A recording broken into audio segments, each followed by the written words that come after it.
энэ инженерийн дэд бүтцийн асуудлыг хэрхэн яаж тусгасан бэ? Яаж хийхээр төлөвлөсөн бэ? Товчхон эхний мэдээлэл өгөөч. За юуны төрөнд эрхэм үзэгчдийн авраа мэндийг хүргэе.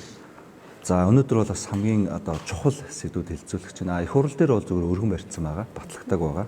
Бид нар одоо энэ хаврын жолооноо батлна гэсэн. За сүүлийн яг манай Улаанбаатар хот ч их онцлогтой тийм ээ. Улаанбаатар хот ялангуяа инженерийн байгууламжуудад өнөөдөр манай инженерийн байгууламжтай холбогдлолтой удирдлагууд ирсэн байна. Манай төрхүү дарга ирсэн байна. Хот байгуулалтаас ирсэн байна. Бас их хурал дээр ажиллаж байгаа манай гишүүд маань ирсэн байна.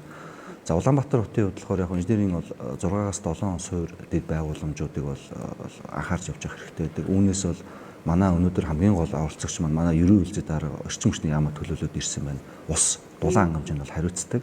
Улаанбаатар хотын хэмжээнд бол инженерийн дэд бүтцийн байгууламжуудаас бол дулаан хангамж болон цахилгаан хангамж нь дулаан цахилгаан хангамж нь бол орчин хүчний яамны удирдлага зохион байгуулалттай. Бусад дэд бүтцүүд бол өөрснөө удирдах төлөвлөлөөд явдаг юм онцлогтой байдаг. Зарим тодорхой шатн дээр бол зам тээврийн яам болон барилга хот байгуулалтын яамтай бол уялддаг. Тэгэхээр бол манай 2040-ийн энэ жил одоо хийж байгаа ерхий төлөвлөлтийн хамгийн бол чухал зүйл бол урд өмнө байгаагүйгээр улс төрийн хүч байгаагүйгээр энэ эрчим хүчний яам, барилга хот байгуулалтын яам, тийм ээ, зам тээврийн яам бүгдээр хамтарч Улаанбаатар хотынхоо 2040 хүртэл ерхий төлөвлөгөө бүх нарийн болон одоо дэлгэрэнгүй шатанда энэ 6-аас 7 инженерийн байгууламж дээр нэгтгэж харж чадсан юм шиг онцлог. Тэгээд зарим төслүүд маань яг энэ төлөвлөгөөнийхэн дагуу хэрэгжиж эхэлчихлээ гэж хэлмээр байна. За их цэцэг гишүүн та мэдээж хууль эрх зүйн орчны хувьд бол аливаа үйл ажиллагаа хийхэд бол эрх зүйн орчин бас аягүй чухал байдаг. Тэгэхээр энэ өдрийн одоо энэ хийх гэж байгаа батлуулах гэж байгаа энэ ерхий төлөвлөгөөнд орсон эрх зүйн энэ бас хэр чадамжтай бичиг баримт гэж үзэж байна. Цааш нь магадгүй хуулинд оруулах хоёр эрхэм гишүүн маань соёлын хүрээнд оруулах шаардлагатай зүйлсийг нэмж харж байна. Тийм. За тэгэхээр ер нь бүгд мэдж байгаа те одоо улс орноо хөгжүүлээл гэж байвал эрчим хүчний салбарыг төрүүлж хөгжүүлэх зайлшгүй шаардлагатай байгаа. Өнөөдөр нөгөө одоо энэ одоо эрчим улс орны хөгжлийг ганц одоо боомлж байгаа салбар бол эрчим хүчний салбар болчихсон. Тэр дундаа Улаанбаатар хотын одоо дулаан цахилгаан хангамжийн асуудал маш хүнд байдалтай байгаа тийм. Бид нэр өвөлд одоо хэрэглэгчээ тасаж одоо хүлээгд авч байна. Маш олон одоо үйлдвэр аж ахуйн нэгжүүдийг бид нар дулаанаар хангаж чадахгүй, цахилгаанаар хангаж чадахгүй. Энд чинь юу гэхээр энэ салбар нь үнэхээр улс орны эдийн засгийн боомлчод байгаа. Тэгэхээр энэ салбарыг төрүүлж хөгжүүлээл гэж байвал бид нар энэ салбар руу хөрөнгө оруулалт хийх шаардлагатай байгаа. Тэгэхээр хөрөнгө оруулалт хийхин тулд бид нар маш сайхан одоо төлөвлөлтийн бичиг баримттай болох зайлшгүй шаардлагатай. Тэгэхээр Улаанбаатар хотын зүгээс ингээд Улаанбаатар хотыг 40 он хүртэл хөгжүүлэх юм наривчсан за ерөнхий төлөвлөгөө ингээд босруулж оруулж ирж байгаа нь бол маш одоо зүйтэй асуудал байгаа. Тэгэхээр энэ бол ингээд цаашаа батлагдаад явах нь бол зөв хэрэгэ гэж бодож байна. Хамгийн гол чухал асуудал болохоор бид нар бол төлөвлөлтийн олон бичиг баримтыг гаргадаг. Хэрэгжилтэн дээр бид нар алддаг. Ерөөсөө хөрөнгө оруулалт хийдгүү. За тухайлбал 2007 онд хаа 40 мянган айлын орон сууц гээд тэр үед чинь бид нар яг энэ дулаан цахилгаан хангамжийн асуудлыг төлөвлөж ирсэн байхгүй. Тэр үед би одоо дамжуулах шилжээнд яг энэ төлөвлөлтийн асуудал хариуцсан инженер байсан. Тэгэхээр тэр үед бид нар одоо энэ их тойрог 110 шугам гэж төлөвлөж ирсэн. Тэгэхээр энэ их тойрог 110 шугамд харьцангуй улс хөрөнгө оруулалтаа гаргаад энэ шугамд эд станцуудыг барьсан байхгүй. Одоо тэгэхээр сүүлийн үед ажин гэхээр ихэнх эрчим хүчний төслүүдийг гадаадын зээл тусламжаар шийдээд байгаа. Тэгэхээр хэрвээ энэ одоо ийм сайхан төлөвлөгөө гаргаж ирээд өчнөө дулаан цахилгаан хангамжийн шугам шүлжээд эд станцуудыг барья гэж төлөвлөчөөд хэрвээ энийг бид нар гадаадын зээл тусламжаар хийнэ гэвэл энэ төлөвлөгөө биелэхгүй. Яагаад гэхээр гадаадын зээл тусламжийг хөөцөлдөхөд доор хаяж 3-аас 4 жил. За хурдан бол 3 бараг л 5 жил. Ерөөсөө улсын төсвөөс мөнгө зарцуулахгүй байгаа байхгүй. Тухайлбал жишээ нь 25 оны улсын төсвөөр ерөнхийд дарга чуулганы нээлт эхлэхэд ерөнхий сайд юу гэсэн бэ гэхээр эрчим хүчний салбарыг одоо эрчээ алдсан эрчим хүчний салбарыг эрүүл болгоно, реформ хийнэ гэл бидний хүлээлт байсан гэхээр 25 оны төсвөөр эрчим хүчний салбар дээр үнэхээр анхаарсан тийм төсөв орж ирэх юм байх гэж бодсон. Гэтэл 200 тэрбум төгрөг. Зам дээр болохоор 3.2 их 80. Тэр чинь яаж энэ салбарыг хөгжүүлэх юм бэ те? Тийм учраас миний зөвөр маш одоо хүндэх байгаа point юу вэ гэхээр энэ сайхан төлөвлөгөө гарчлаа. Хамгийн гол нь энэ төлөвлөгөөг хэрэгжүүлэхэд хөрөнгөө зараач. Улсынхаа төсвийг зараач, гадаадын зээл тусламжаас зараач л гэж байгаа. Тэр их тойрог дээр бол улсынхаа төсвийг зарсан байхгүй юу? Тэрний хүчинд барьсан байхгүй юу? За зэнгэн гүшүүний байрсан. Гэхдээ бас их сайхан төлөвлөгөө гэж дүгнж болох ч юм уугүй ч юм уу. Би бас гайхалаа. Надад ер нь энэ бүх бичиг баримтууд нь бол ирээд сая намрын чуулган хаагдахаас өмнө бид бүхэнтэй танилцсан. Айгуур сүрчин том хэвлэлсэн бүрч том планууд ч гэсэн өгсөн. За тэгэд ингээд хараа байжингууд болохоор энэ төлөвлөлтийн шийдэл дээр нэг зүйлийг бас гайхмаар зүйлүүд их харагдаад байгаа. Тэр нь юу вэ гэхээр бид нар чинь нэг 2020 он хүртэл нэг төлөвлөгөө 10 жилээр нь гаргаж 13 онд батлаад тэгээд нэг 2020 он хүртэл төлөвлөж исэн юм байна. За тэрнийхэн үр дүнгийн тооцоод үзсэн чинь 29.7% гэж гарсан үр дүнгөө. За 30 оныхоо ахиад төлөвлөд явдсан чинь ахиад үр дүнгөө гээд тэгээ эжингуут нь одоо ахиад 240 гээд гаргаад ирж байна. Ер нь нэг айхтар том төлөвлөгөөнүүд боловсруулдаг улс болсон манай улс чинь. Тэгээд энэ төлөвлөгөөг боловсруулахад болохоор бүр хэдэн хүн оролцсон гэж би 332 мянган иргэдээс судалгаа аваад 1200 эрдэмтэн судлаач оролцоод 12 яам нийслэлийн 35 байгууллага 9 дүүрэг оролцоод энийг хийсэн байгаа байхгүй юу. Тэгээ энэ дээр л жишээ нь бол ийм том хэмжээнд бол боловсруулагдаад явсан байна. А гэтэл өмнөх төлөвлөгөөнүүд нь ерөөсөө нэг 30 хүрэхгүй хувийн биелэлттэй байдаг. Тэгэд ерөөсөө нөгөө нэг төлөвлөгөөнүүд нь биелэхгүй байгаа тагт чинь л за дараагийн 10 жилдээ гоё болно гэж дахиад дараагийн төлөвлөгөөгөө хийгээл яваад идэг. Иргэдтэйгээ ер нь бид нар ирээдүйн цаг дээр гоё амьдруулаа сурчлаа шүү дээ. Өнөөдрийн амьдрал ямар муу байгаа нь хинт ч хамаагүй, хинт ч тэрнийг тоодоггүй. Тэгээд асуудлуудаа ярих болонгод үгүй тэдэн оны төлөвлөгөөн дээр бол энийг ингээ оруулсан байгаа. Гэт ингээ оруулаа явчихдаг. Бид нар ийм байдлаар ковидтай нөгөө төлөвлөгдсөн өмнөх онуудын төлөвлөлтүүдээр шүү дээ. Энийг энэтэй харьцуулаад үзсэн тэр алдаа нь энэ дээр давтагдахаар байна гэдэг нь гэж бол би харж байгаа. Тэн дээр болохоор одоо энэ дээр бас өөртөө юугаар тавьсан л хэлээ л дээ. Яагаад энэ одоо шалтгаанууд төслүүд болон хөтөлбөрүүд хэрэгжээгүй вэ гэдэг нь санхүүжилт хүрээгүй гэдэг тавьсан байна.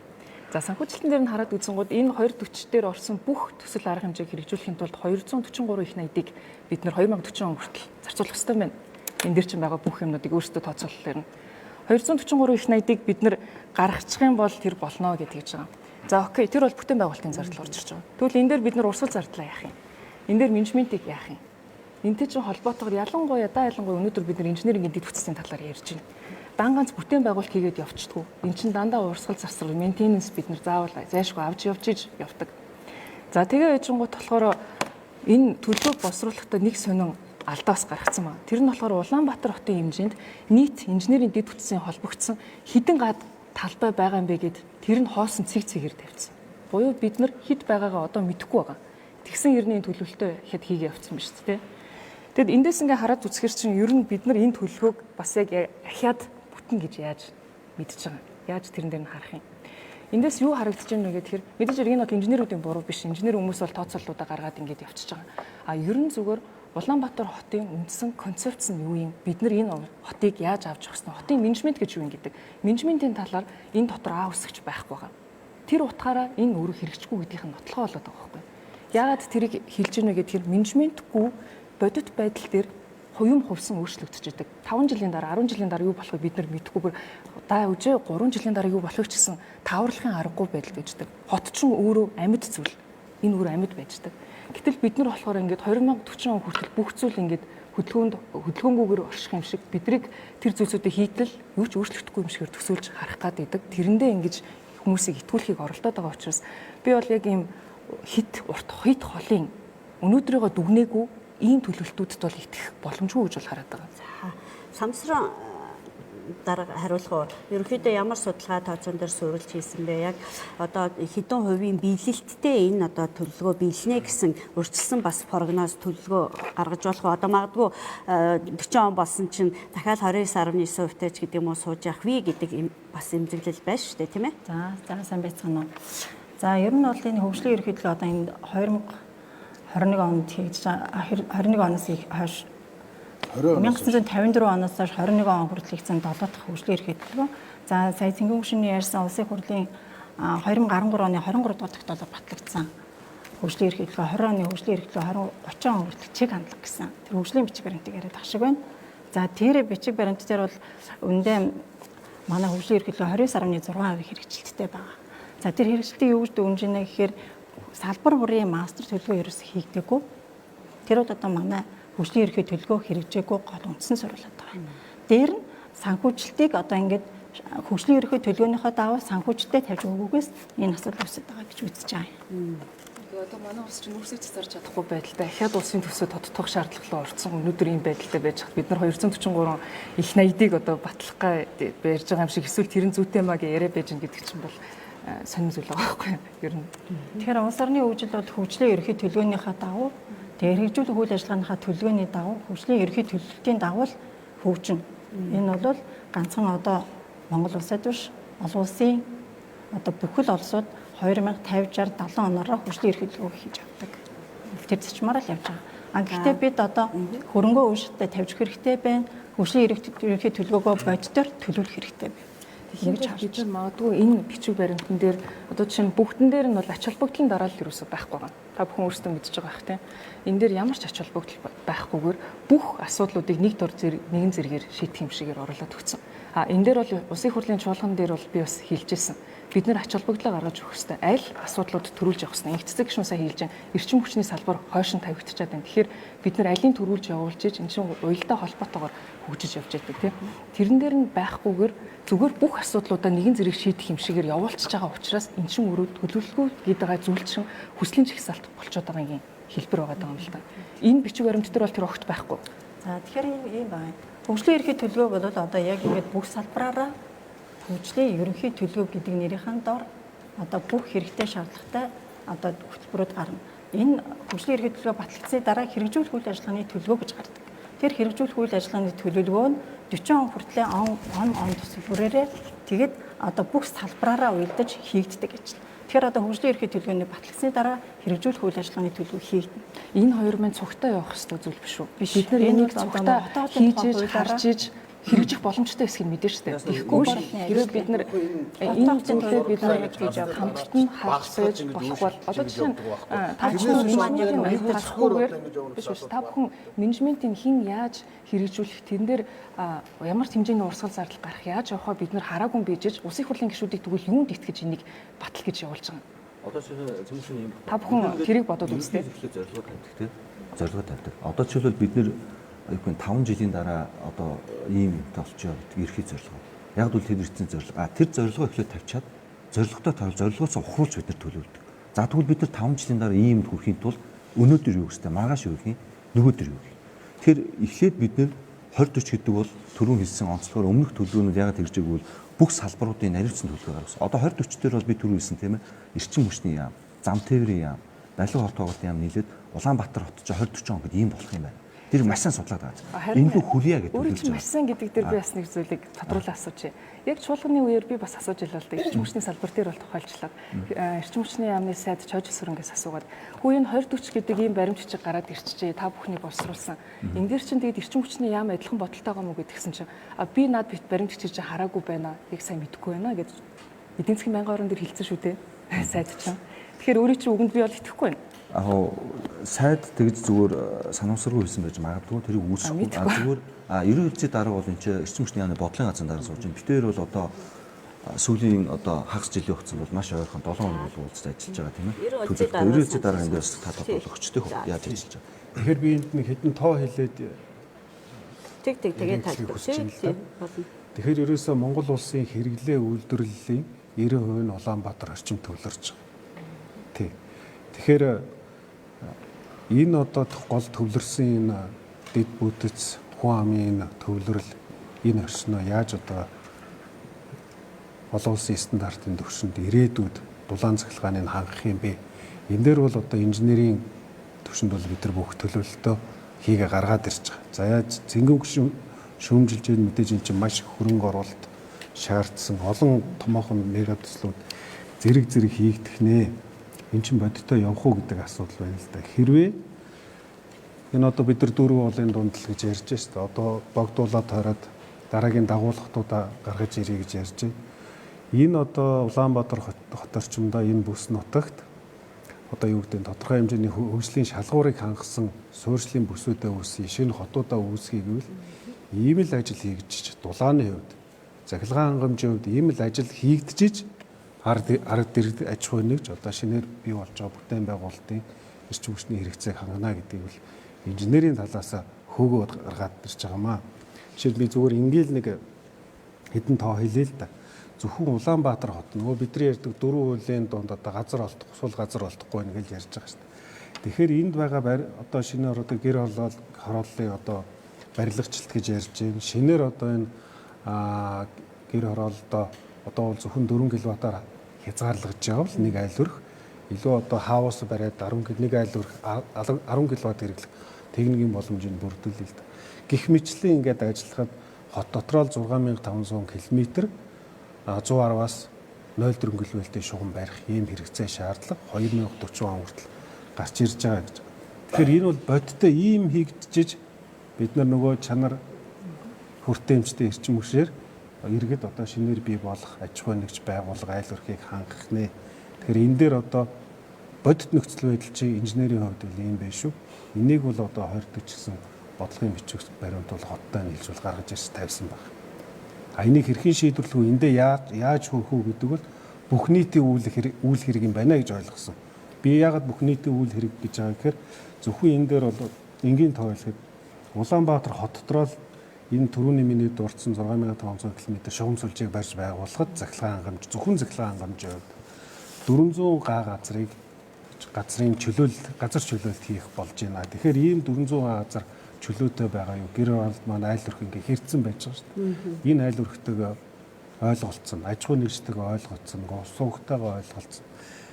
Тэгэхээр одоо энэ миний газар би газараасаа өгөхгүй 100 орох зайгүй ингээд нийлээд газар авцсан. Энэгээр би одоо юу гэдэг цахилгааны шугам явуулахгүй гэдэг.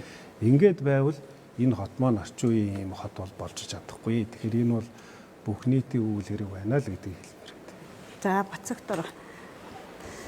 За энэ 2040 он Улаанбаатар хот одоо ирэх 15 жилийн дараа жишээлбэл Дугаар хорооны иргэн, Баянзүрх дүүргийн 2 дугаар хорооны иргэн Бацагт би миний амьдарч байгаа өнөөдрийн амьдарч байгаа гэр тэ иргэн тойрны орчин нөхцөл за магадгүй би одоо гэр хороолд амьдарч байгаа бол энд эрчим хүч одоо хэрэгцээ шаардлага хангалттай байх юм уу? Нэг бол одоогоор нүхэн жорлонтой хിവэрэ гал түлснээр 15 жил би дахиад үдэх юм уу? Тэ?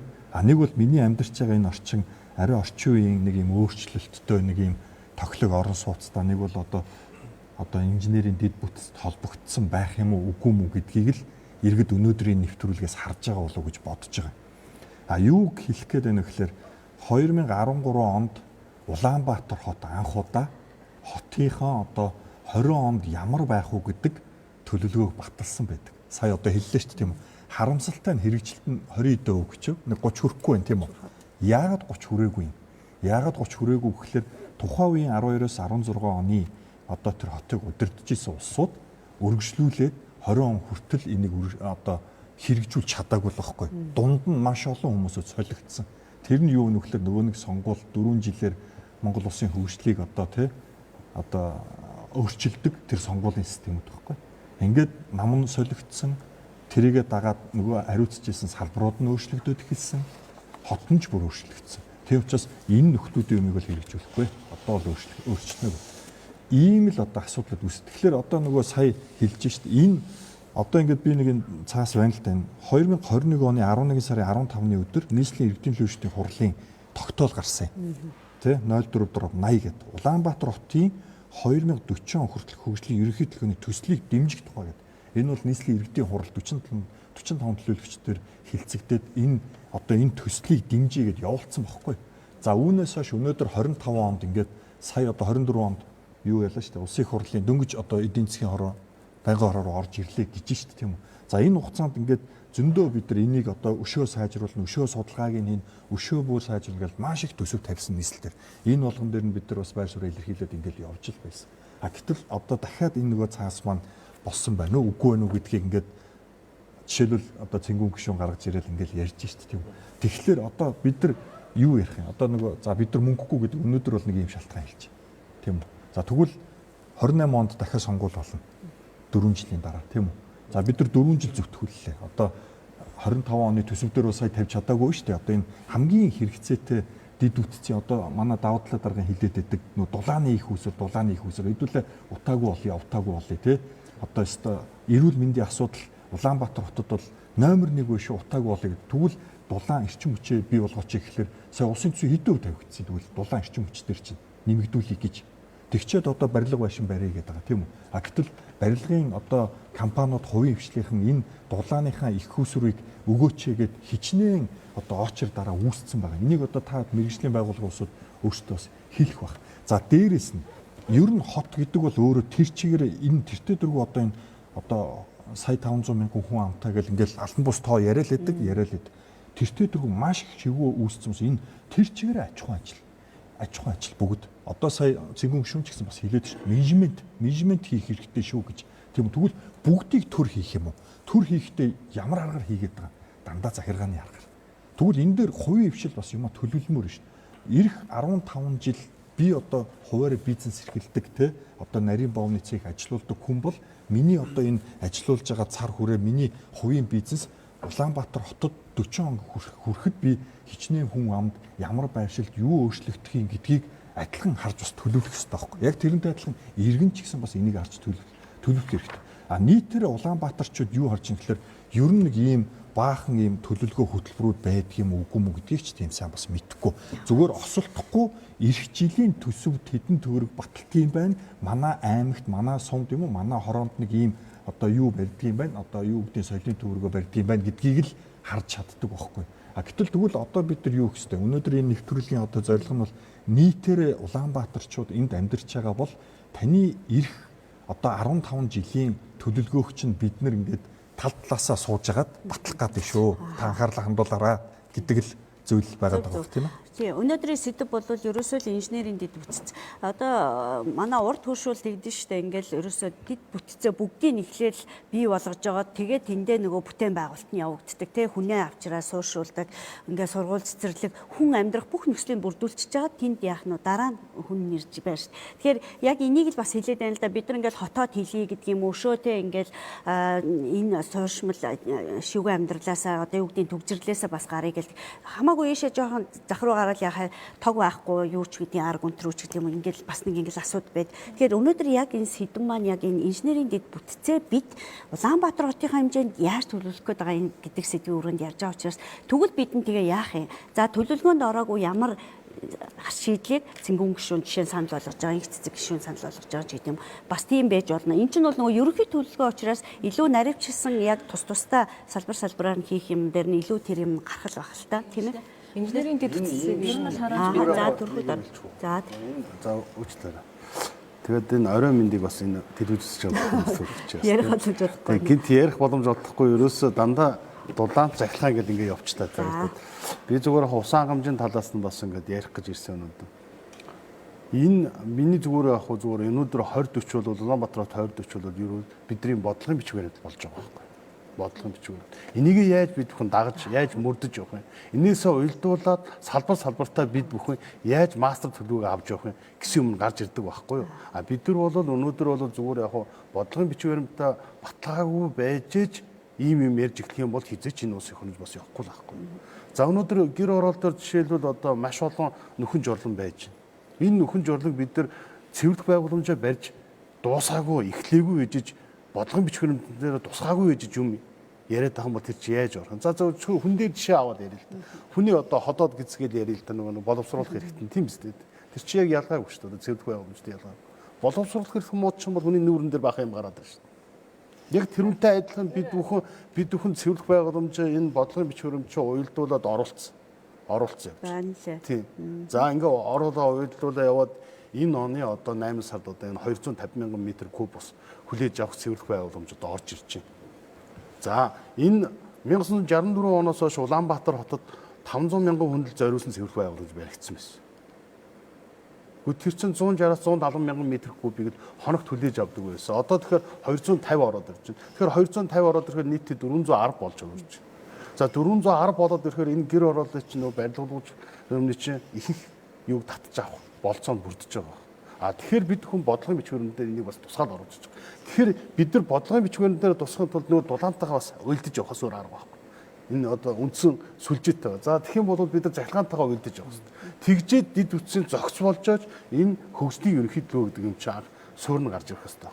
Тэгээ энэ суурь нь гаргаад ирсэн энэ инженерүүд маш олон инженерүүдийн хийсэн ажлыг гинт нэг их хурлын гишүүн сэрж гарч ирэл энэ ийм хоёрын хооронд юм болцсон биз дээ. Ингээд шүүмжлүүд хинч шүүмжиж чадна. Гэхдээ энийг биш дээ те. Би ихтэй өөрт чинь нэг юм хэлье. Та наатаа зүгээр л уншиж хөгжлийн хөгжлийн ерөнхийлөгөөг бичсэн байж. Тэгээд энэ чинь ийм юм байгаа байхгүй. Ихтэй би таныг ярьж байхад ерөөс юм яриаггүй байхгүй. Дугаас оцсон байхгүй. А тэгээд энийг биш дээ те. 1000 гаруй инженерүүд хийсэн байхгүй. 1000 гаруй инженерүүд Монголд байж байгаа хамгийн шилдэг инженерүүд бүгд суусан энэ дээр. бүгд бүтэн 5 6 жил суусан байхгүй. Салбар инженерүүд. Тийм байна тий. За энэ дээр бол маш олон инженерүүд суудсан байхгүй. Би энийг яагаад гэхээр дотор нь орж ажилласан хүний хувьд мэдээд байгаа даа. Тэрнээс биш одоо нөгөө гараач хүлгээгүй юу гэж хүн шүүмжлэхэд амархан. Ямар ч юм шүүмжлэхэд маш амархан. Тэр нь буцаад хүмүүст нөгөө хүрхтэй ч юм юунд ч юм амархан болж хөрчөөд байна л да одоо. Тэрүүгээр одоо нөгөө ус төр гэж хүмүүс яриад ах шиг байна. Ийм биш байхгүй. Ажил хийх юм бол дотор нь орж буцалж ээж нөгөө юм чи хийж ээж хэрэгжүүлж ээж мэдж авч ээж дараагийн шатанда тэрийг хийдэг байхгүй. Тэгэхээр эхлээд бид бүхэн маш сайн хамтын ажиллагааны одоо энэ хөгжлийн төлөвлөгөөг бий болгох хэрэгтэй дид үтсээ. Ганцхан цэвэрх байгууламж явахдаа захиргааны хэрэглэх хэрэгтэй болчиход байгаа байхгүй. Нөгөө дулааны хэрэглэх болчиход байгаа. Нөгөө уурын хэрэглэх болчиход байгаа. Тэгээ энэ бүгдийг чинь нэгтгэхийн тулд бид бүхэн юу хийх хэрэгтэй? Энэ хөгжлийн төлөвлөгөөг барих хэрэгтэй шүү. Тэгжээж цаашаа явах хэрэгтэй. Дараа нь усан хангамж гэдэг байж байна. Одоо бид намайг л авдаг хүүхдтэй хахад Улаанбаатар хот усгүй боллоо гэж хүн болго ярьдаг л байсан. Одоо усгүй болцсон юм байна уу? Баахгүй дээ шүү дээ. Яг үний юм дээр. Одоо бид бүхэн 10 их усрээс усаа авч шүү дээ Улаанбаатар хот. 10 их усрээс. За 10 их усрээс ус аваад дахиад хоногт бид бүхэн нэмж шүү дээ. 130 м куб усыг одоо хүлээж авах гээд бид бүхэн баруун их усрыг бий болгож шүү дээ. Дахиад 218 хутгаас бид бүхэн татчих шүү дээ. Энэ бүгдийг чи энэ бодлогын бичгээр нь чинь бүгдийг тусгаж хийж байгаа. Тэгэхээр энэ төлөвлөлтийг ерөнхий харахтай биш урд 2013 оноохыг одоо сая Бацагт төлөөлөгч хэлж байна. Одоо ингэ яагаад хөгжөөг гэдэг тэгэхээр нэг л үнцгийг гаргаж хэлж байгаа байхгүй. Ус төрийн үнцгийг. Тэр нь юу гэхээр нөгөө хоёр намын системтэй байдаг. Хоёр нам нь ээлжиж төр байсан. Энэ хугацаанд энэ хөгцөнгөөд байсан юу нэг үнцгийг гаргаж хэлж байгаа. Мөн дараагийн нэг үнцг нь юу гэхээр дунд төвшөнд энэ бас хөгжихгүй байна гэсэн юу түрүү цэгэн гүшин гаргаж хэлсэн тийм үстэй. Тэгэхээр энэ бүгд чи би бүгдийг хүлийн зөвшөөрнө. Ийм алдаа туслагч байж магадгүй байгаач байж байгаа ах. Тэгвэл бид бүхэн энэ хөгжлийн ерөнхий төлөвлөгөөгөө баталж ажиллаж цаашаа явна. Тэгэхгүй зүгээр ямар нэгэн төлөвлөгөө зүгээр нэг хар ухаанаар ч юм уу зүгээр нэг хийсвэр сэтгэлгээгээр явах нь хизээж болохгүй. Хинч гой лектор ярьж чадна. Тэгэхдээ төлөвлөнө гэдэг чинь бас урт хугацааны бодлого бодно гэдэг чинь урт хугацааны хэмжээстэй байдаг шүү. Та сая усыг жишээ нь 10 их усрээс авч яах гэсэн шүү дээ тий. Тэгэхээр энэ нөгөө ерөнхий төлөвлөгөөн дээр 2040 онд их усүр хэд болж нэмэгдэнэ гэсэн бид бүхэн ерөнхий төлөвлөгөөнд надад ч ганц л юмыг оруулж байгаа. Бид бүхэн өнөөдөр бол хүний цэнгэг усаа Улаанбаатар хот хэрэгжилж байна. За тэр нь бол дэлхийд дээр нийтдээ нэг 11 ус хүний цэнгэг ус болж байгаа. Ихэнх нь гадаргын усаа болон одоо далайн усаа цэвэршүүлж хэрэгжилж байна. Бид бүхэн энэ 2040-д юу оруулсан бэхээр гадаргын усаа ашиглая гэдэг туул усан зохицуулыг барьж байгуулъя гэсэн ийм юм оруулсан байж байгаа. Тэр нь 250 мянган м куб усыг бид бүхэн гадаргын усын системийг бий болгоё гэсэн юм оруулж байгаа. Гадаргын усын энийхээ 2040-ийнхаа одоо бид бүхэн тэр туул усан зохицуулын тэзүүг хоёр газар хийлгэсэн байж. Нэг нь Солонгосчууд хийсэн байж. За энийг бүр эхнээс нь ингээ ярих юм бол 1970 онд Орос Монголын эрдэмтэд цуг хийсэн байж. Пенисийн судалгаа гэдэг 70-аас 80 оны хооронд энэ гадаргын усан дээр. За тэрний дараа Японууд бас хийсэн байж. Тэрний дараа Солонгосууд бас хийсэн байж. Бид нартай хамтарч бүгдтэй хамтарч. Тийм байгаа болохоор бид бүхэн энийг оруулаад тэр хамтарсан бүх одоо судалгаануудыг үзээд тэндээс хамаг шимийг авч агаад хаана бид бүхэн далан босох вэ? Далан босох юм бол хаана үйлсэн ус орж ирэх вэ? Гэсэн одоо 10 жилийн үйлдэлийг бид бүхэн харж агаад далангаа хийгээд энд бол оруулсан байж байгаа. Гадаргын усыг бид бүхэн хэрэглэнэ. 2040 он гэхэд бид бүхэн тэзүүгөө энэ 7 сард даваад 7 сард бид бүхэн тэзүү энтгэхүүд бас нэг тэзүү хүлээлгэж өгье гэсэн. За энэ тэзүүг нь аваад бид бүхэн тэзүүн дээр дүн шинжилгээгээ хийгээд дараагийн одоо 10 жилийн циклд одоо бид бүхэн 30 оноос 40 оны хооронд яг энэ төлөвлөгөөнд бичсэн байж. Бид бүхэн далангаа босгоно гэсэн байж. Далан нь 3 далан босгоно. Нэг нь гачуурт дээр нэг далан босгож байгаа. Тэрэлж дээр 2 далан босгож байгаа. За энэ 2 далангаас бол 250 мянган м куб усыг хоногт бид бүхэн татаж авчирч байгаа. Тийм байгаа болохоор ямар нэгэн асуудал байхгүй. Өнөөдөр Улаанбаатар хотод нэг хоногтоо 180-аас 190 мянган м куб усыг хэрэгжилж байна. Сая битүүний өдөр хамгийн өндрийг хэрэглэлээ 224 мянган м куб усыг Улаанбаатар хотын хэрэглээ. Зөвхөн ундны усандаа хэрэглэж байгаа шүү. Энэ дээр ТЭЦ мэцэг би яриаггүй шүү. Станцуудын усыг ярьсангүй. За хэрвээ станцуудын усыг хэрэглэх юм бол нэг 2040 он гэхэд нэг 600 мянган м куб усыг шоо куб м куб усыг одоо хэрэглэх юм шиг байна. Хоногтоо бид бүхэн. За бүгдийг ахмад. Хэрвээ зөвхөн ундандаа гэх юм бол 440 мянган м куб усыг бид бүхэн хэрэглэх болцоо таарагдаад байгаа. Энийг бол бид бүхэн одоо энэ баруун их усэр одоо 130-ыг бид бүхэн сонгон уулын зах дээр одоо барьж байгаа шүү дээ. Тэр ороод ирээд бас сар тусаа ашиглаад буцаад ашиглаад ирэх юм бол бид нөхөн хангалттай 40 онд аваад орчих юм. 250 гэж байгаа нь бол тэр одоо туул усан зохицуурь гэж байгаа бол цаашаа 2050 он 60 он хүртэл авч явах тийм хүчин чадлыг бас бий болгоод явж байгаа. Тэгэхээр энэ 2040 гэсэн хөгжлийн ерөнхий төлөвийг бид бүхэн баталжээж цаашаа явахаар болж байна. Яг л одоо яг энэ циклний ирсэн энэ бүх одоо инженерийн байгууламжуудын бүгдээрээ суусан. Энэ дэр чинь бүхэл бүтэн яг л ийм маргаанаас болоод бид бүхэн хойшоо суудаг байна. Ажлууд явдаг байна. За баярлалаа. Мэдээж хэрэг инженерийн шийдлүүд байх ёстой. Тэрэн дээр ямар ч мэрэгжлийн үнэтэй марахгүй мэдээж хэрэг. Зүгээр бодлогын баримт бичиг буюу энийг яаж авч явах юм бэ гэдэг асуудлыг бид нэр цогтон хийгээгүйгээс болоод гаргаж цаашаа явна үхээс бодлогын баримт бичиггүй зүгээр одоо энэ зөвхөн хүний хийсвэр сэтгэлгээ болон би өөрөө чинь дөнгөцөө зөндөөс сонслоо. Та одоо намайг дүгнэж ярьж болохгүй та намайг сонсчихдаг хөө. Дөнгөцөө би бас өөрөө чинь хүлээдэж штэ. Тэгэхээр ерөнхий төлөвлөгөө гэдэг юм дээр инженерингийн шийдлүүдийг бид нар тавьсан байна. Манайх өмнө ч гэсэн ийм төлөвлөгөөнүүдтэй явж ирсэн. Гэтэл яагаад дэд бүтцийн салбар өөрөө хөгжихгүй үлдсэн бэ гэхээр менежмент буюу энэний ашиглалтыг хэн яаж авч явах юм бэ гэдг нь байдаггүй. Буюу сервис үйлчлэгийг хэн хийх нь ч мэдэгддэггүй, хаана яаж явж байгаа гэдэг үйлчлэг нь байдаггүй учраас ийшээ хөрөнгө мөнгө тавигдаж засвар үйлчлэгээ явж энэ иргэдэд ойлгомжтой байхаж болчихсон асуудал байгаа байхгүй. Дээрээс нь бид нар инженерийн дэд бүтц гээд баахан шугам болоо тавьдаг. Хөдөө орон нутгаар ч гэсэн баахан шугам болоонд газарт болоо тавьсан байгаа. Тэгсэн хэрний ашиглалтгүй орхиод явцсан. Тэрний менежментийг хэн хариуцж явах хэрэгтэй байсан, хэн энийг ашиглалтанд оруулах хэрэгтэй байсан гэдэг бодлогууд ч өөрөө байхгүй учраас энэ маань инженерингийн үед тийм ашиглалттай байж болно, тэрийг хийчих юм бол энэ ажиллаж болно. Гэхдээ тэрийг ашиглалтан дээр бид нар энийг оруулах ёстой буюу шоу шүлжээндээ биш энийг машины ярьж байгаа энэ боловсон хүчин дээр юм яриад байгаа. Бид нар яагаад тэгэхээр хөдөө орон нутагт одоо бид төлөвлөгөөг боловсруулахтайгаа мэдээ өдөө одоо инженерийн шоу шүлжээ байсан ч гэсэн боловсон хүчний дутагдалд очиод байгаа байхгүй. Энэ асуудлыг бид нар яаж явах вэ гэдэг зүйлийг тавих хэрэгтэй байна. Жилдээ нэг гаргаж байгаа. Энэ дээр үгүй энэ улс төрийн шийдэл байх хэрэгтэй. Яагаад вэ гэхээр жишээ нь эрчим хүч төр. Бид нар өнөөдөр эрчим хүчний салбарын талаар, хөгжлийн талаар ярьж болж байна. Яагаад вэ гэхээр үн чөлөөлтийг хийж чадсан учраас тийм үү? Тэгэхээр яагаад би өөртөө чинь нэг зүйлийг бас асуумаар байна. Усны бодлого манад байхгүй. Ариутгах татварга дээр бид нар чинь бол дахиад алдагдaltaй ажиллаад явж байгаа үстэй. Энэ дээр тэгэхээр миний хэлээд байгаа зүйл бид нар энэ бодлогууд дээрээ үнэхээр үн тариф ямар байх юм? Үн тарифыг тооцохдоо яаж гаргадаг байх юм? Тэрэн дээр менежментийг бид нар яаж хийх гэдэг энийг бид нар ялгаж явах хэрэгтэй байхгүй. Бид нар цугтан шийдэл болон үн тарифын асуудал гэдэг чинь хоёр ондоо асуудал шүү. Ягаад жишээ нь одоо бид нар дулаан дээр бид нар дулаан дээр аваад үзэх нэгдсэн дулааны сүлжээнд бид нар хамрагдуулаад тэгээд явах юм бол үн тариф хэд байх вэ? Бие даасан дулааны хангамжаар явбал үн тариф хэд байх вэ гэдгийг бид нэр тооцож үзэж харж ийж аль нь илүү Улаанбаатар хотын логистик нөхцөл байдлуудад илүү таарахаар байна гэдгийг харж ийж бид нэр шийдвэрүүдээ гаргах хэрэгтэй.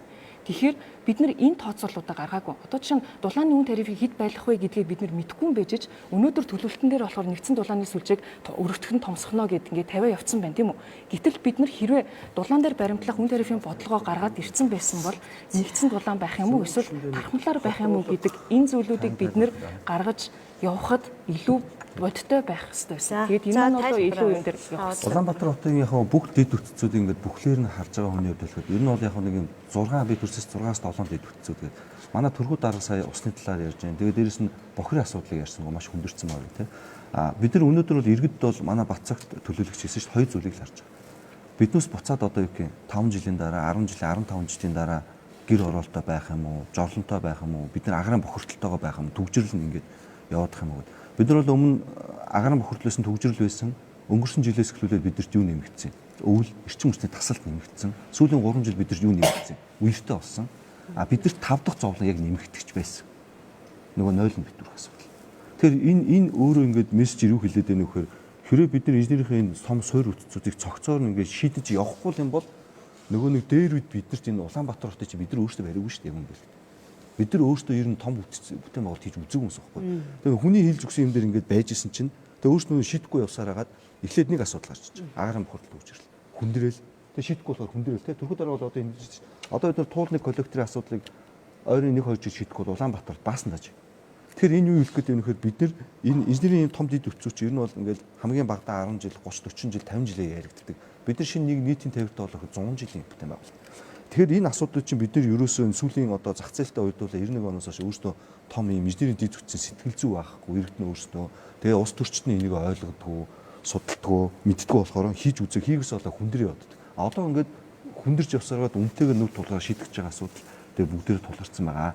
Суурь судалгаанууд бүгд салбар болгон дээр хийгдсэн байдаг. Одоо саний ярьж байгаа таны усны төлөвлөлт, эрчим хүчний төлөвлөлт, үнэ судалгаа мэдээж зах зээлийн үетэй нийлүүлээд үнийг одоо шинжлэх эсвэл тэ орчин үеийн одоо бизнесийн хандлага трендтэй уялдуулаад юм шинжлэх асуудлууд байгаа. Салбар руу орохоор бүх салбарын судалгаанууд манай инженер маш сайн хийсэн байдаг. Одоо энийг бол таны хэлээд байгаа асуудал бас зөв. Бид нар бол улс төрийнхөө хэмжээнд зориглоод хийя гэх. Тэгээ өнгөрсөн жилээс хойш биднээс энийг акцтай дадлаа шүү дээ. 24 оны их хурлын сонгуул.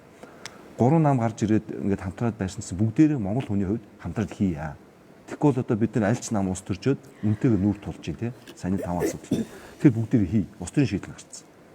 Төлөвлөгөө одоо ингээд гарч байна. Тэгэхээр 2040 бол байх хэвээр ерхий төлөвлөлт ингээд харах хэвээр. Өмнө биес нь 4 яам нийслэл нийлээд хийсэн учраас маш сайн төлөвлөлт болсон. Одоо их цэцэг гишүүн хэлээд байгаа нөгөө хэсэгдсэн болон нарийнсан төлөвлөгөөнөд деталь гарч байгаа. Тэгэхээр ойлгомжтой болоо явчихна. Яг бид нөгөө маш их мэдээлэл дунд байгаа учраас нөгөө мэдээлэл авч амжааг учраас энийг буруутгаад байдаг.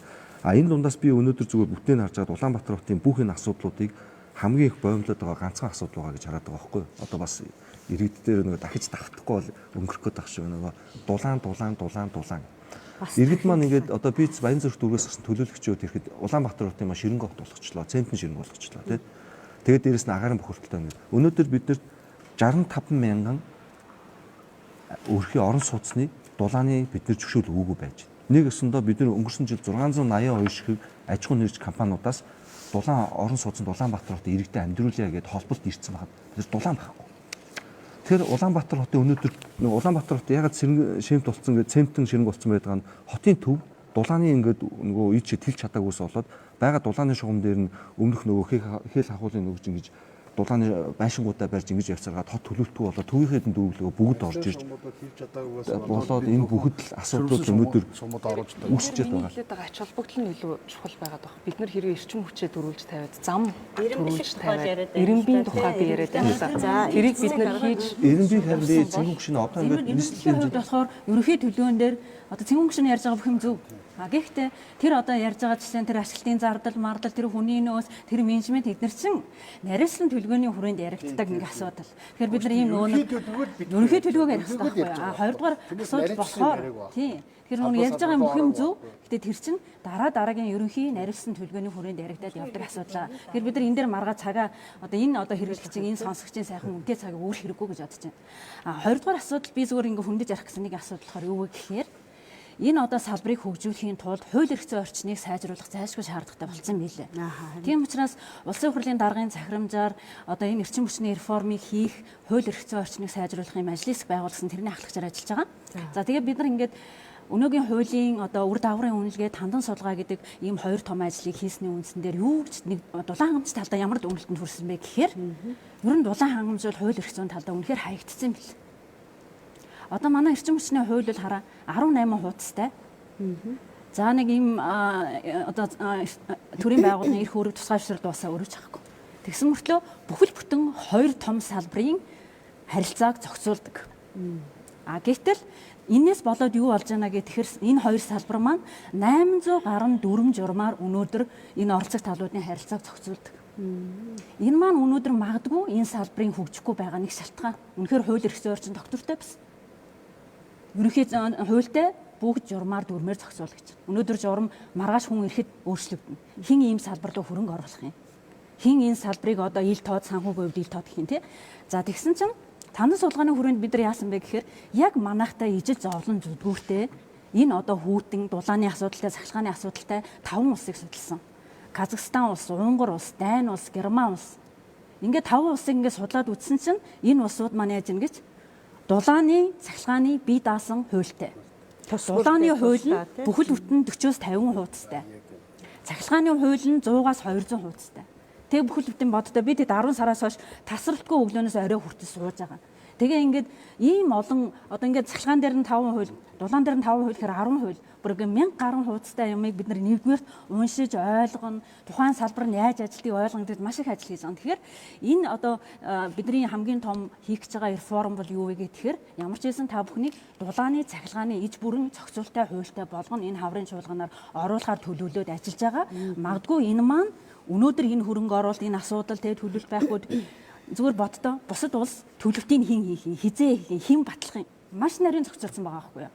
Тэр ихтгэл ухаалаг тоолуур, тэр ихтгэлнүүд дулааны тоолуур асуудлыг маш сайн зохицуулсан хуулийн дээр хэрэгжүүлэхгүй бол ямар одоо хариуцлага хүлээх юм гэдгийг бүр ингээс маш сайн тодорхойлсон учраас тогтвортой хэрэгжиж явдаг юм байна. А манайх болохоор яадаг вөхөр маш ерөнхий хийж болно, хийхгүй хийхгүй ч болно. Зүгээр та бүхэн одоо манай хуулийн дээр эрх үүрэг гэдэг нэг бүлэг байдаг.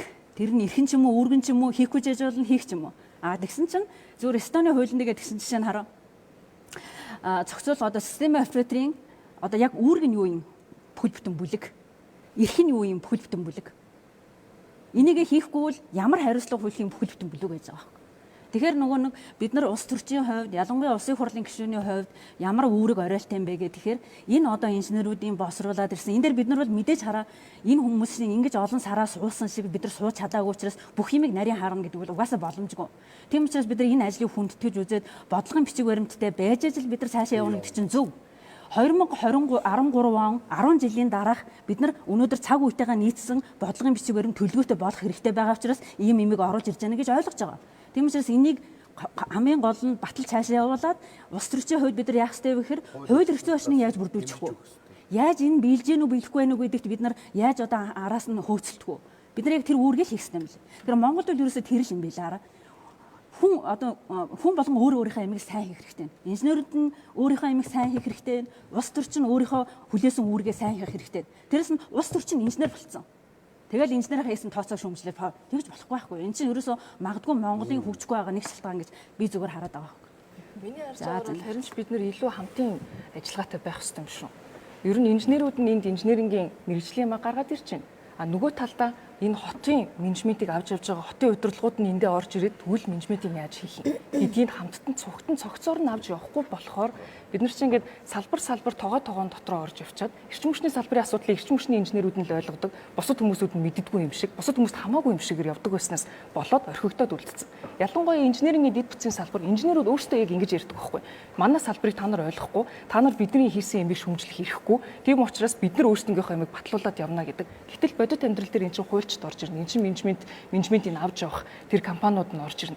Энэ болгон ч өөрөө цогцоороо байж ах хэвээр. Миний ердөөс өнөөдөр хэлээд байгаа зүйл нь бусад салбаруудын чинь бусад энэ цогц үйл ажиллагаа чинь энэ амьдрал явж байгаа байхгүй. Тэн дотор чинь бид нар хамтын юмыг хийж өгөхгүйгээс болохоор энийг маань бид нар зөвхөн өнөөдөр инженерийн шийдлийн тухай ярьж ин гэвэл энэ ондоо зүйл.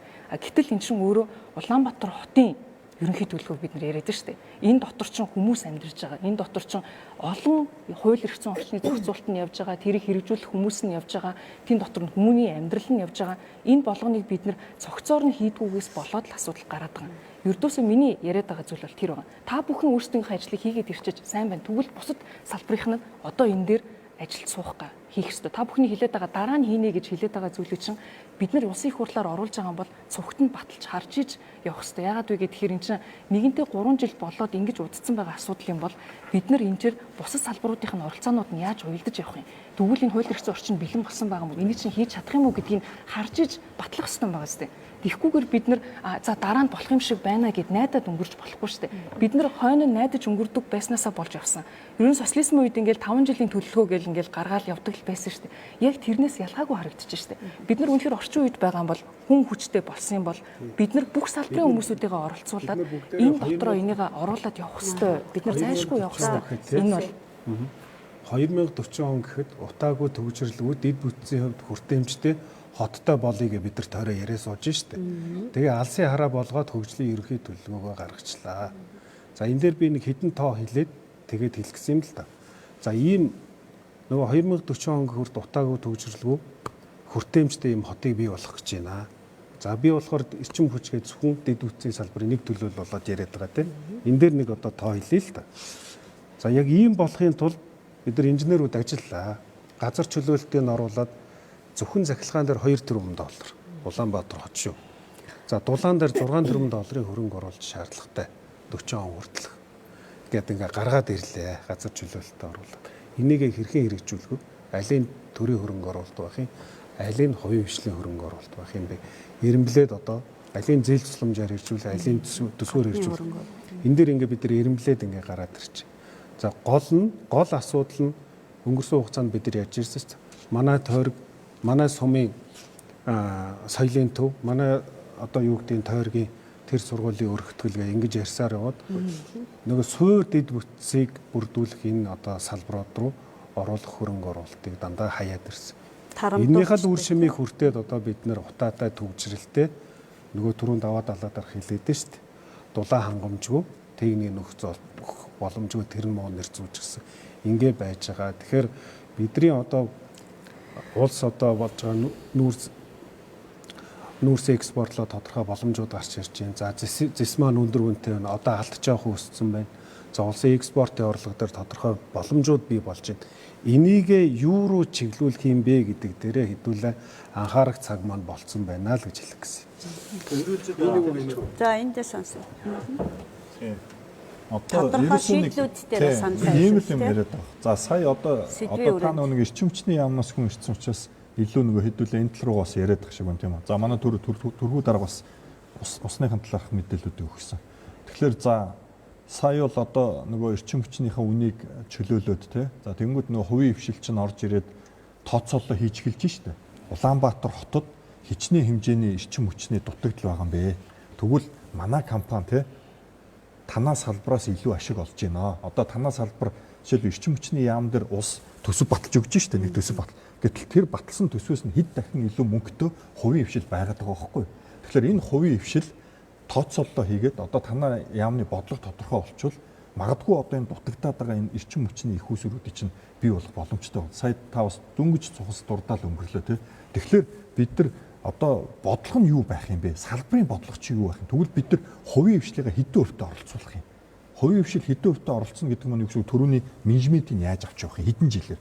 Төр хэдэн жилийн баталгаа авах юм тэр байгууллагад, тэр компанид гэдэг те. Жишээлбэл нэг одоо хэдэн хэмжээний одоо 100 мегаваттын хүчин чадалтай станц барьж байгаа хувийн компани 2 жилийн дотор барьчлаа өөрийнхөө хөрөнгөөр. Эргүүлээд тэгвэл тэрүүгээр хичнээн аж ахуй нэгжийг хангах эрхийг хэдэн жилийн хугацаатай өгж байгаа юм. Тэгээд тэр эргээд тэндээс ашиг олох боломж. Яг тэрнтэй адилхан дулаан. Яг тэрнтэй адилхан ус. Усууг одоо жишээлбэл зөвхөн төрийн өмчит компани, төрийн байгууллага алдагдaltaа тэгсэрнээсээ жил болгон улсын төсвөөс ингээд нийслэлийн төсвөөс ч юм уу тодорхой төсөв тавиулаад ажиллаад ах юм уу? Нэг бол одоо яг нэг усаа чөлөөлөөд тэгээд тодорхой ингээд байршлууд дээр тодорхой хэмжээтэй хувийн хвшлүүд орж тэндээсээ юм олоод ингээд явах юм. Тэгхийн бол нөгөө саяны таны хэлээд байдаг бид нар энэ удаагийн төсөв дээр бид нар тавьж чадсангүй. Иргэжил уучлаарай бид нар нөгөө гаднаас орж ирэх нүүрсний унснаас болоо те бид нар төсөө энэ жил танлаа. Юу нөгөх нэг эрчим хүч рүү мөнгө оруулах нь бүр байхгүй болж. Тэгэд яах юм тэгвэл дахиад хүний амьдралын нөгөө нэг жил хайраа өнгөрөх нь ш дутаан дундаа эрчим хүч үйл хүүтэн тий. Тэгвэл энэ дээр ямар бодлого, ямар менежмент явуулах юм бэ? Ямар боломж байгаа юм бэ? Тэгвэл бүгдийг яг ингэ чөлөөлөд нээлттэй болгоод тавиад өгөл дөө. Тэгэх юм бол нөгөө хувийн хвшил чинь өнөөдөр ажлын байрууд нэмэгдэнэ. Одоо тэр жинкнээсээ нөгөө 40 он хүртэл манай компани ингэж ажиллана гэдэг төлөвлөгөөг энд уялдуулж бас гаргаж ажиллана шүү дээ. Ерөнхийдөө энэ ерөнхий төлөвлөгөө буюу салбарын төлөвлөгөөнүүдийг мэдээж бүр гаргацсан ч байгаа. Би бас дэрийг уншиж харсан үний хувьд бас явах гэдэг. Тэгэхээр одоо яг Бацаагт даргын хэлээд байгаа шиг мэдээж нөгөө төр хувийн хвшлийн түншил буюу энэ харилцаа олон нийтийн оролцоо тэгээд хамтдаа энийг хийхгүй зөвхөн энэ нийслэлийн хийх ёстой ажил юм байна гэд бид ингэж түлхэж болохгүй байхгүй. Энд чинь бүр салбар дундын хамтын ажиллагаа. Өчнөө яам өчнөө мэргэжлийн хүмүүс оролцоод ингэж хийцэн энэ юм бол нэг их тийм шинжилгээ ухааны үндэслэлгүй гэдэг юм уу? Мэдээж одоо 15 жилийн дараах эсвэл 5 жилийн дараах эдийн засгийн нөхцөл байдал ямар болох юм? Усын төсвөөс хэдэн гарах юм? Хөрөнгө оруулалтаар яах юм гэдгийг нэг их тооцоолоогүй хийцэн гэхэд бол итгэмгүй санагдаж байна да. Иргэн хүнийхээ хувьд бол би бас арай ч ийм юм хийгээгүй л гэж байна. Тооцоолын хэрхэн хийсэлтэй хүрхгүй гэдэг асуулт. Ганцхан юм ярьж байгаа байхгүй. Одоо тэр нөгөө наривчлаа доош орохгүй байгаа байхгүй. Салбар руугаа. Одоо жишээлбэл сая Бацаагт гүшүүний ярьж байгаа одоо тий хувийн хвшилтэйгээ бид нар яаж ажиллах юм бэ? Зөв шүү дээ энэ асуух асуулт байхгүй. Бид бүхэн энэ ерөнхий төлөвний одоо тий ерөнхий гэдэг үгийг та нар ойлгох дээ. Ерөнхий төлөв. Тийм ээ харин тэрийгээ бид бүхэн ихтэй хэлж батлах хэрэгтэй байхгүй. Тэгжээж тэр салбар руу хувийн хвшил руу орно. За тэр захиргаан руу орно. Энд ч гэхдээ дандаа их нь дулаан захиргааныхан бүгд байгаад байгаа байхгүй. Би ганцаараа нөгөө талаас нийтийн аж ахуй салбараас яваад байгаа байхгүй. Тэр би бас хоёр гишүүн энчээ байж байна. Би бас энэ цагийг нөгөө цаг тусч болов бол би нөгөө айгаад ер нь дөгч байгаа. Тэгээд байгаа болохоор хоёр гишүүнээс бас нэг хүсхэн байгаад. Нийтийн аж ахуй салбар гэдэг чинь бүр хаягдсан салбар байгаа. бүр юу ч байхгүй одоо. Ямар нэгэн одоо нийтийн аж ахуйн салбар дээр одоо анхаарал хандуулж байгаа юм ч алуугаа нь хууль эрх зүйн тал дээр ч юм байна. Хуучин дээр үедээ нийтийн аж ахуйн бүр яам аавтаа одоо агент одоо манай ч агентлагч байдгүй. Барилга отаагуултын яам дээр ганц мэрэгчлэн л байдаг. Тийм л салбар бий болж хөрөж. А тэгвэл энэ нийтийн аж ахуйн нөхдүүд чинь энэ барилга орон сууцаа барих юм бол хамгийн түрүүнд одоо хүмүүсийн өглөө босоход бизнес болоод цаашаа явуулчихж байгаа цаана ажиллаж байгаа тэр нөхдүүд сууж байна. За тэр хүн болгон өглөө болгон босч ирээд усаа ууж байгаагаар тэр усыг хүргэж өгдөг хүмүүс чинь бүгд сууж байгаа.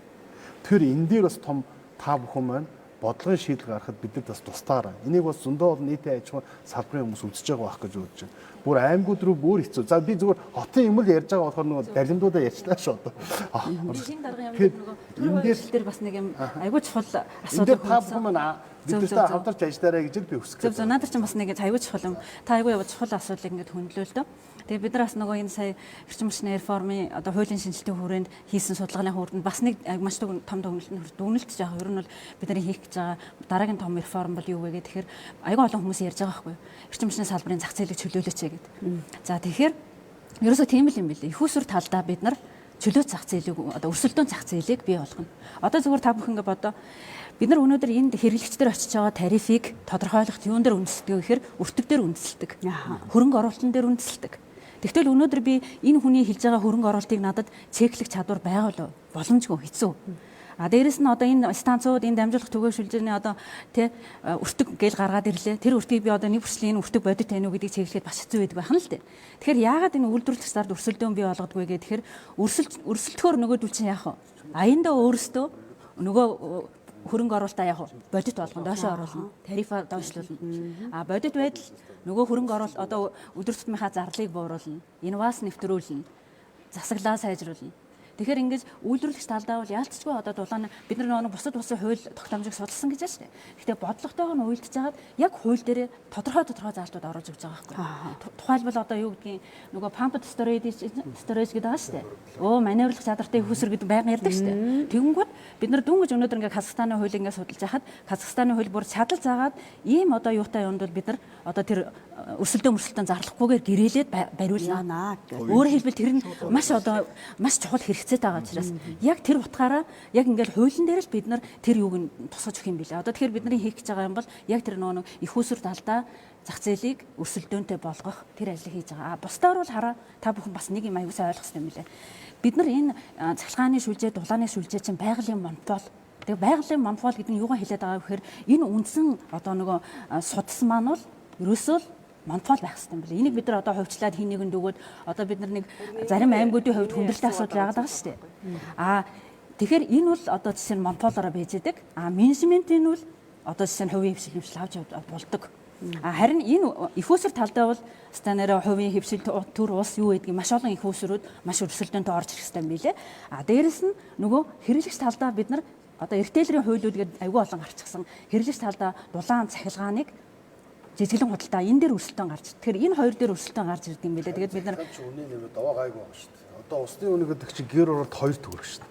Байшин оролт 1 литр ус чинь 1 төгрөг 35 мөнгө шүү дээ. 1 төгрөг 35 мөнгө бидийг одоо ойлгох хүн байгаа юу? Хинч ойлгохгүй шүү дээ. ойлгохгүй шүү дээ. 2 төгрөгөөр яаж байгаа шүү дээ. Одоо гэр оролт 2 төгрөг байна. Төгрөг гэж баг ямар нэгж байд юм. Усны үнийн нэмж чадахгүй одоо сууж байгаа одоо энэ салбар сууж шүү дээ. Тэгээ энэ юутай холбоотой вэ гэхээр шүү дээ. Энэ юутай холбоотой вэ гэвэл төрийн бодлоготой холбоотой. Энэ юутай холбоотой бол дараа нь хуультай холбоотой. Хамгийн том юм хууль эрх зүйн тал. Тэр нэгүүдхээр улсын хурлын 2 гишүүн сууж ин улсын хурлын 2 гишүүн одоо бас энэ дээр бас хууль эрх зүйн талаас нь тодруулж энэ юм дээр ажиллах хэрэгтэй байна. Тэгэхгүй болохоор энэ инженер техникийн ажилчид болохоор нуруугаа давтал үзээд идэг. 1 төгрөг гэхээр хинч одоо ойлгохгүй шүү дээ. 2 төгрөгөөр одоо ус зарж ийн гэхээр одоо хинч бас 2 төгрөг гэж одоо зарим мэдчихгүй юмнууд явж байгаа. Одоо жишээлбэл нэг одоо хайрцаг тамхи би тамхи татдаг болохоор мэдэхгүй байгаа гэж магадгүй шүү. Нэг хайрцаг тамхи одоо хэдний төгрөг вэ? 5000 төгрөг байлаа гэж бодъё. За тэгэхээр чи одоо дотор 20 ширхэг байлаа гэхээр нэг ширхэг тамхи чинь 250 төгрөг болчиход байна шүү. Тэгэхэд 1 литр ус чинь 2 төгрөг байгаа шүү. Тэгээ энэ бас гэр оролт. Гэр оролт. Тэгээ байшин оролт 1 төгрөг 35 мөнгө байгаа. Сая тэгээ би ингээ яагаад ингээ захилгаа одоо тийм үү гэж асууж штэ. Энэ дандаа ингээ захилгаан дулааныхан сууж байгаа болохоор энэ чинь нөгөө яг үнэ нэмчээд дахиад дулааны үн гэж ингэж яриад байгаа байхгүй. Би тэгэхээр дотроо бас ингээ Яагаад гэвэл цагийг жоохон ашиглая гэж бодоод За баярлалаа. Ерөнхийдөө эндээс цэнгэн гүшүүн сонсон. Энэ дээр яг миний яг яриулахыг хүсэж ирсэн сэдвүүдийг та бүхэн маань яг хэлээд өгж байгаад айгүйх баярлж байна. Яагаад вэ гэхээр бид нар ямар технологиг сонгох шалтгаалаад ямар зах зээлийн загвартай байх юм, тэр зах зээлийн загвар нь өөрөө яаж ажилтдаг байх юм бэ гэдэг менежментийн тэр орчинд бүрдүүлэг юм бэ гэдэг асуудлыг би яриад байгаа.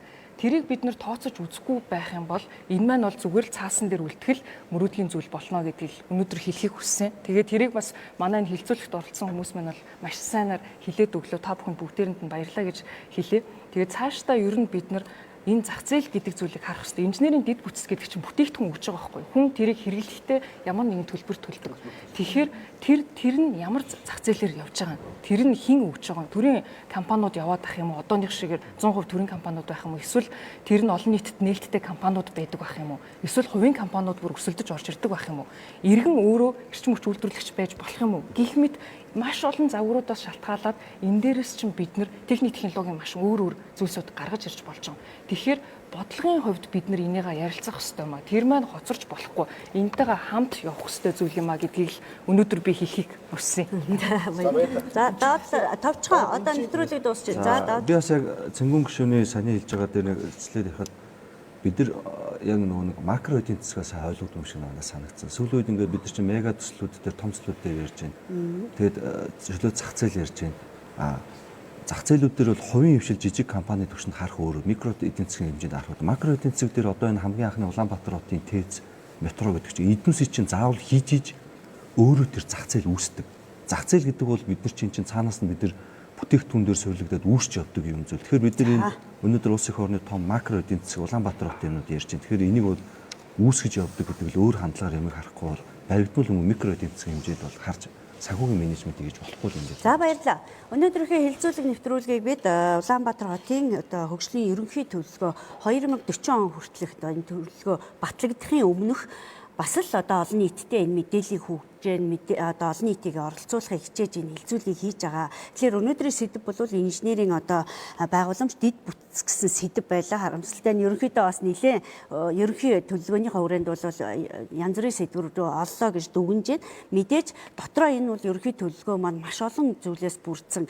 Улс орон байгаа бол хүн байж аж улс орон байж аж хот байгаа. Тэр хот чинь өөрөө ард иргэдээ хэр сайхан орчин амьдруулах юм бэ гэдгийг хийхин тулд төлөвлөх нь бол гарцаагүй. Тэгээ салбар болгоны төлөвлөгөө гарцсан байгаа нь бол бас үнэн гэж ингэж ойлгож байна. Тэгээд дараагийн сэдв бол бас ингээд илүү тодорхой сэдвүүд дээр олон нийтэд мэдээлэл өгнө. Өнөөдрийн нэвтрүүлгийн урилгыг хүлээж авч бас мэдээлэл өгсөн.